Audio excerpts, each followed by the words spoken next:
Guys, how's it going today? Thank you so much for tuning into On and Off the Road again. It is a beautifully sunny day today. A little bit cool, but still a great day for riding. You can see the blue sky there.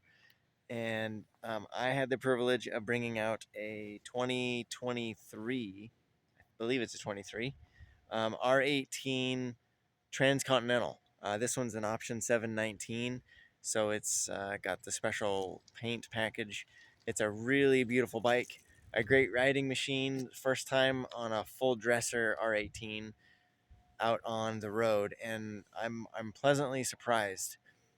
I've heard lots of things that it's not as good as a Harley or an Indian, and it is different. It is definitely different, but I think in a good way.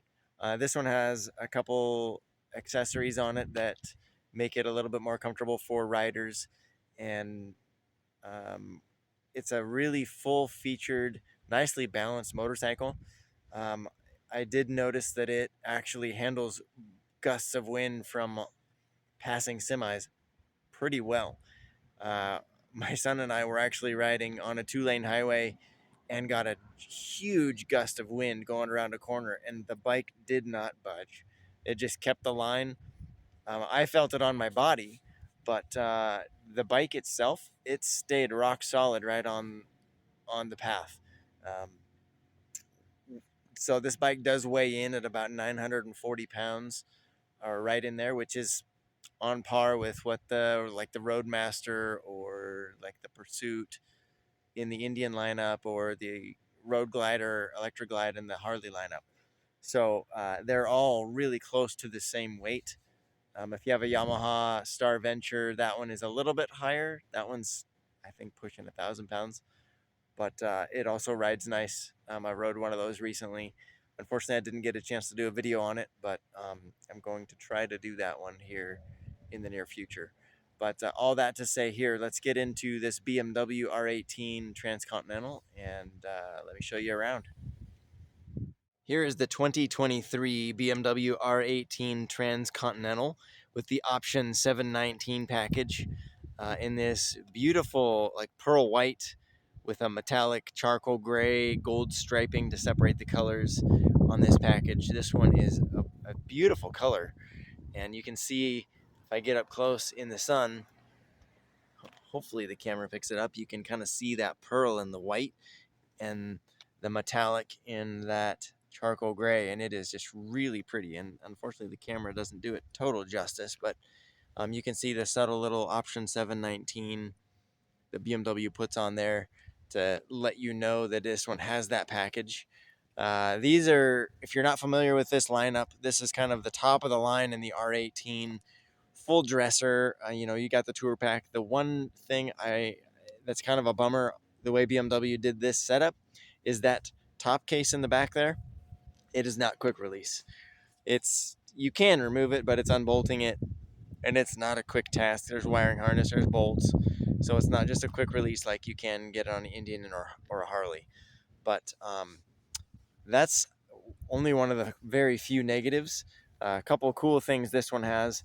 You can see here on the front these adjustable wings, I guess, that you can adjust the wind flow around you. You've got really nice lighting up front, fog lights, LED, all there. And that weird square thing above the headlight, if you have any guesses as to what that is, it is the actual device that sends out the signal, because this motorcycle has adaptive cruise. It's actually the first one that I know of in motorcycle talk or the motorcycle world that has it. And this button right here actually is the operation of it. So you can turn it on through the system, but this one controls your distance, how much it will be sensitive as to the vehicles in front of you. And it works. You come up towards somebody, the bike will slow down, and you'll match the speed of the vehicle in front of you. You go to pass it, it'll accelerate right around it, and then you get back to your set cruise speed. So this one, you can see big boxer engine. This is the 1800 air cooled with the oil cooler hidden down there. And you can see this one has exhaust wrap added on it. That's the first time I've seen it on one of these, but I definitely would direct the heat down a little bit more. But nice thing about the way BMW has done this exhaust, it actually doesn't run behind your legs. You can see the floorboards there. The exhaust is all underneath, so that heat actually goes under and past you, which is really nice. A lot of cool features on this bike. There, you've got the lowers there. One of the cool things I kind of would have thought German engineers would have utilized is making this some sort of a storage. You know, you've got this dead space here. Harley and Indian have done it. I don't know why BMW didn't do something with that, but you do have the engine guards there that you can put a highway peg on. And there's that, I think, kind of a misnomer that, oh, this big engine sticks out, and it does stick out, but it actually doesn't get incredibly hot. You know, we've been riding for a while, and I can leave my hand right on there. So, you know, it's not, I mean, it's been sitting here for a couple, 5 minutes or so, but at operating temp, it's not gonna like totally burn you. You do that on the side of a V-twin, you don't want to touch that thing. That'll just cook you. So this thing cools really nice. Your foot position is below you, and I'm actually gonna take a picture of me sitting on it so you can get an actual visual of what the riding position looks like. So I'm gonna put that here in the video so you can see that as I go around more information here. See, guys, you can see how my legs are here, and you got your foot brake, easy to get to, but it's a comfortable position. Some people are like, well, I can't stick my foot out there. I mean, I'm not a very big guy, and I can sit there. I don't know that I would want to ride like this. Some guys I see riding like this down the highway on their Harleys, so I don't know. Depends on what's comfortable for you, but it's actually a really nice position, and it's really similar to the Indian or the Harley when you actually have your foot at the controls, unless they happen to be forward controls, because these are mid. But just keep that in mind, because it really is a pretty comfortable position. One other thing that's added on this motorcycle, if you haven't noticed yet, is this one has a Corbin seat, which definitely is pretty comfortable. I was pleasantly surprised. This one is still heated. These are heated seats, front and rear, and the controls for the passenger are actually on the other side, and I'll show those to you. But while we're over here, in the R18 lineup, you see that nickel-plated exposed drive shaft down there, which is pretty cool. And the fit and finish on these BMWs is really top notch.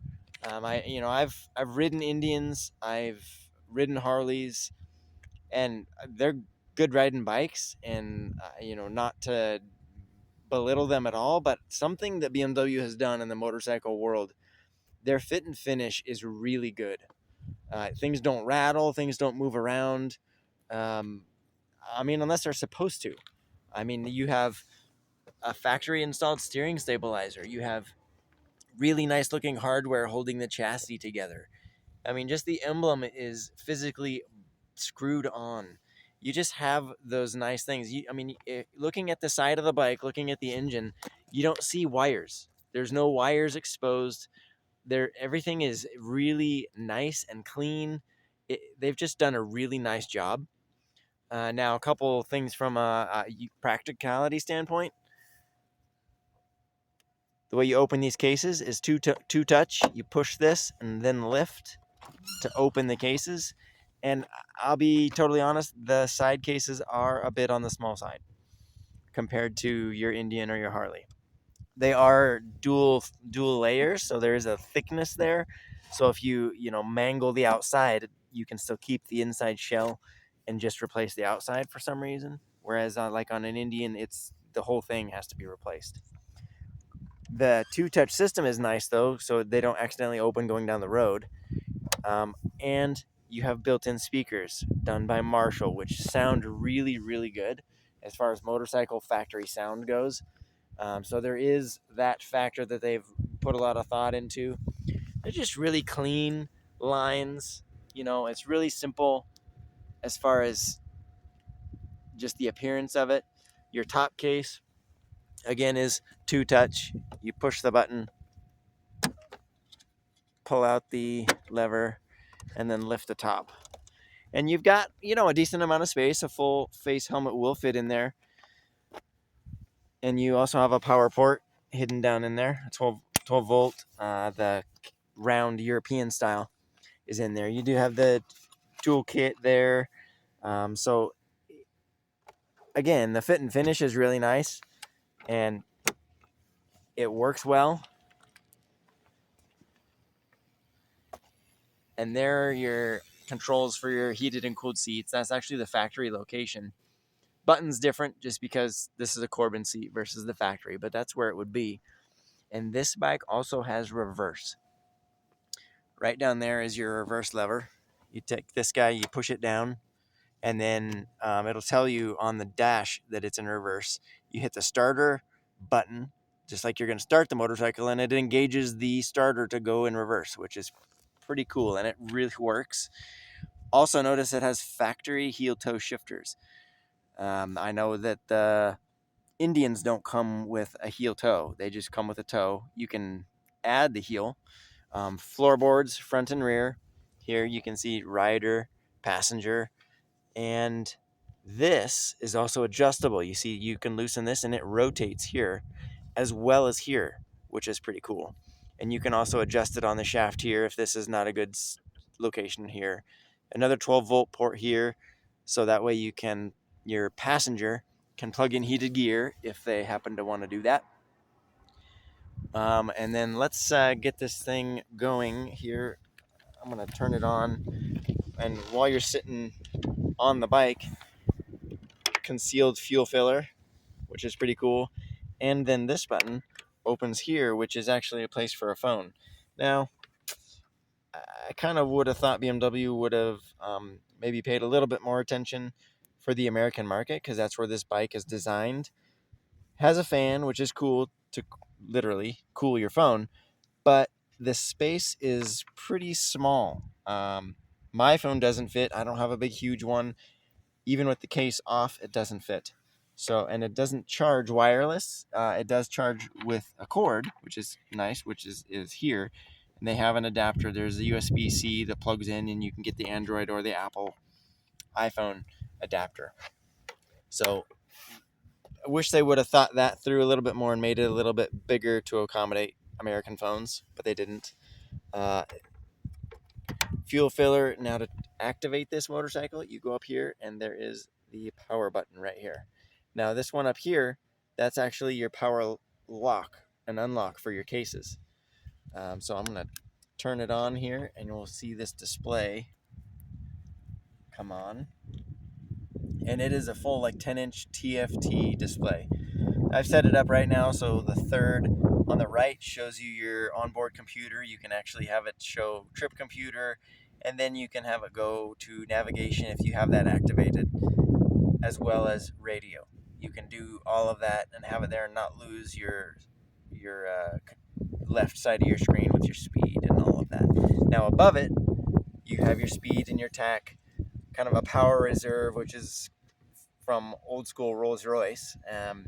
And then you have a fuel gauge over here, which these are analog. Those don't move. Those don't change. You have a 12 volt port over here again for heated gear. But the display is something that you can mess with. And there's so many things you can do in the menu system that I just don't have time to go through. But the one thing that is sort of a bummer that a lot of people will probably use is the heated grips and heated seats setting for the rider. You have to go all the way to settings and then down, and then you see there in the heating, and then you go over and then you set them in here by using the controls, which are the multi-selector, BMW calls it, and then the menu button. And once you set it, it stays there until you change it. So that's sort of nice that it has a memory to remember that where you want it.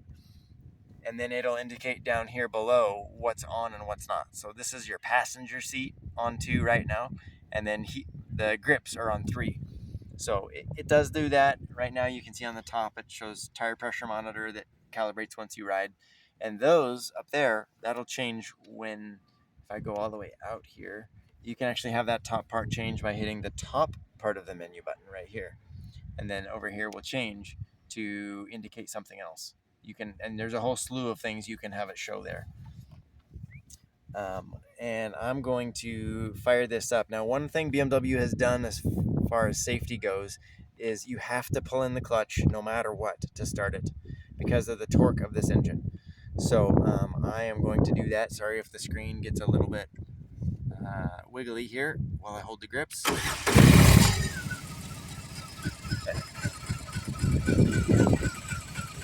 You can see I'm kind of moving and the handlebars are moving. That is the torque of that big Boxer 1800, 110 cubic inch. And it just has that low end grunt. You can hear that exhaust.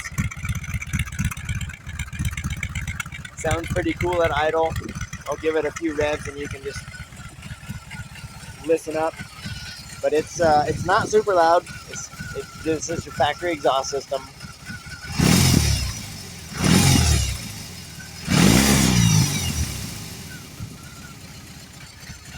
A unique sound, really a cool sound. One thing I want to mention too before I go is you'll notice here below where it shows their range, this says rock, and you can actually change that mode. If I push the mode button, which is over here above your fog lights controls, and there's a rock, rain, roll options to choose from. Now, rain obviously is for rainy or slippery situations. Roll is for a more leisurely ride. And then rock is going to give you the most responsive access to full power. So just keep that in mind. If you do ride one of these and I prefer rock because I just want to have the availability of the power. If you have it in roll, you still have the power, but you have to twist the throttle a whole lot more to get the power. So just keep that in mind. I am going to just give you a last view of it. There's my son Josiah. Joined me out on the ride today. And this is the 2023 R18 Transcontinental with the option 719 package. Beautiful bike. Definitely worth considering if you're looking at a full dresser motorcycle like this. Got a nice sound system, good wind protection. It's a really nice riding bike. The other thing I will throw out there too is the suspension is set so that it always keeps your bike level. Whether you're loaded, you're unloaded, one rider, two riders, it always keeps the bike loaded. That's one of those cool features that BMW has built into the suspension on this bike. So that way you always have a good view of the road, and it's a stable ride. It's a good ride. It's smooth. Some people give the feedback that there's a lot of vibration in the handlebars. I was riding along at 70 miles an hour. It was 2,500 RPM. There was no vibration. I opened the throttle up and went up to 90, brought the RPMs up, and I don't remember what the tach said, but there wasn't a ton of vibration. I mean, there wasn't any more than an Indian or a Harley, in my opinion. But that's just from my feedback. If you have any other things you'd want to let me know about it or questions, feel free to put those in the comments. I do thank you for tuning in, and thank you for watching. Please subscribe. It definitely does help me get the channel going, and throw a like on there if you like the content. I appreciate it. Have a great day, and God bless you.